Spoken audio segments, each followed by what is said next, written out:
The Cherry MX brand is pretty much synonymous with mechanical keyboards these days, but this is a rapidly moving market, and naturally there's more players in the game now, especially after their patent expired.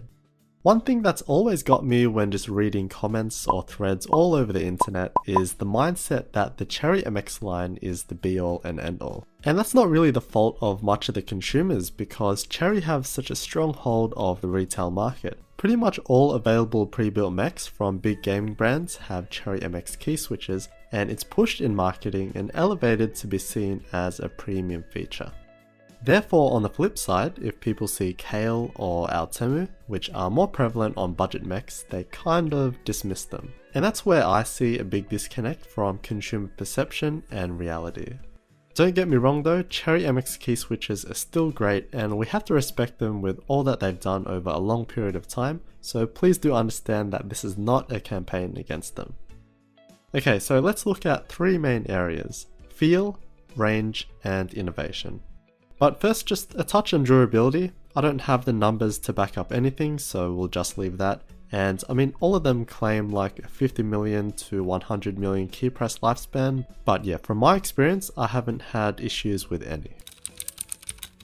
Okay, feel, as in how a key switch feels when you press it. Preference on feel is of course subjective, and everyone is different. However, there are definitely traits that people favor over others. So we have linear, clicky, and tactile. For linear switches, typically smooth is better than scratchy. Cherry haven't been particularly great in this department, however some batches of retooled blacks have been popular, but overall they are slightly scratchy. This is where the likes of Gateron have been immensely popular because they are that touch smoother. This is where the alternatives really do spoil you for choice with a range of weights and different force curves.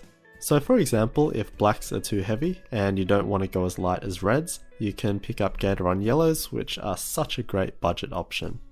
For clickies, there's two main ways to generate the click. There's click jackets and click bars. Cherry utilize click jackets, which produce one click.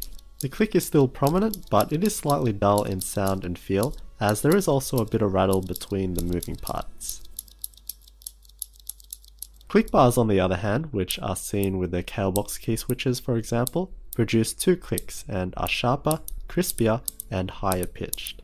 For me, I prefer click bar, however some can perceive this as too harsh and therefore prefer the softer click of a click jacket switch. But if you ask which is clickier, we would say click bar clickies from Kale.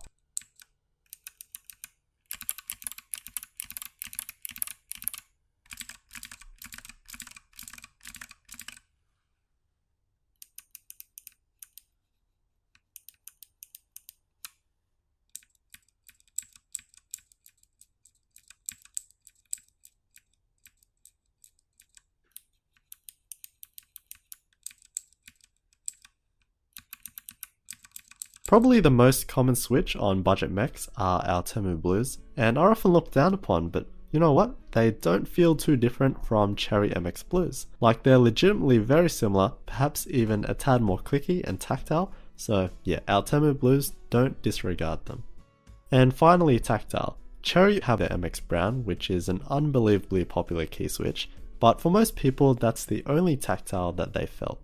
Browns are a light switch and have quite a small bump, and therefore its tactility is quite weak, and it is also on the scratchy side.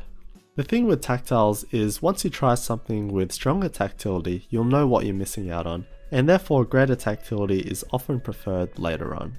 You'll find this with the Kalebox tactiles. Gateron browns are very similar, as well as Altemu browns, but the Zelios are known for their tactility, albeit expensive. Then there's a range of more exotic key switches, but at higher prices as well, but the main point is they're not that tactile. And this is where range and variety comes in. Cherry MX has 8 main key switches: blue, red, brown, black, green, speed silver, silent red, and silent black. And then on the side there's the low profile red. They do have others, but they're not seen as much. As said, they have a light and heavy linear, but nothing in between. Only one tactile, which is light, and is hardly tactile in the first place.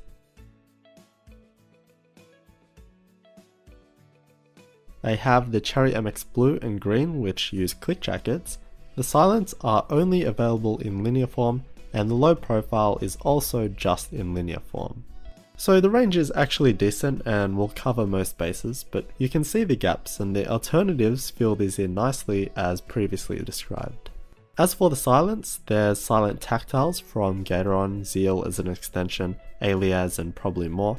And for low profile, Kale blows everyone away with the Choc series that come in different types and weights.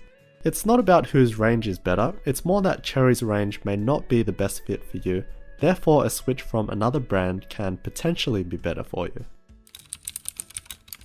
To be fair, Cherry didn't need to do much because they were so dominant, and the market wasn't as big as it is today. I thought that they've been quite stale, but honestly actually looking at it, their expansion has been quite decent as I've listed. It's just that some of the competitors have done more.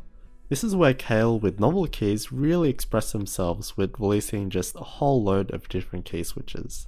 And you see new switches even from big gaming brands to try and gain an edge in the market. Logitech has Roma G, SteelSeries, Razer, and a whole lot of other brands have made their own switches, so there is definitely a want to change things up a bit. You can also understand that Cherry would like to keep it simple as it is a product range, but you can't just help and feel that they can do more. They've just built or are building in new factories, so they probably aren't in trouble, but it would be nice if that was a sign of better things to come. Again, I'm not saying that Cherry MX is bad at all because that isn't the case. You'll still enjoy that mechanical keyboard experience.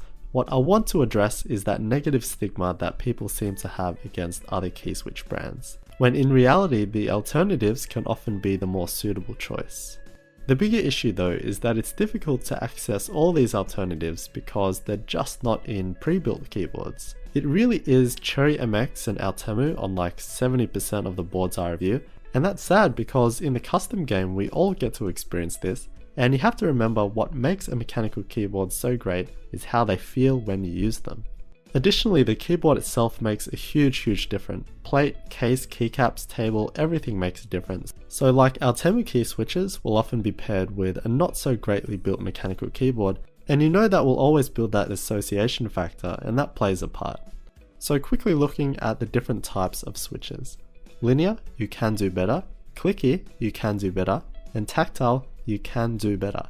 And all don't need to be more expensive, and that sounds really harsh and there is some play with personal preferences, but that is the actual truth. What needs to happen is for these to somehow get into pre-built keyboards.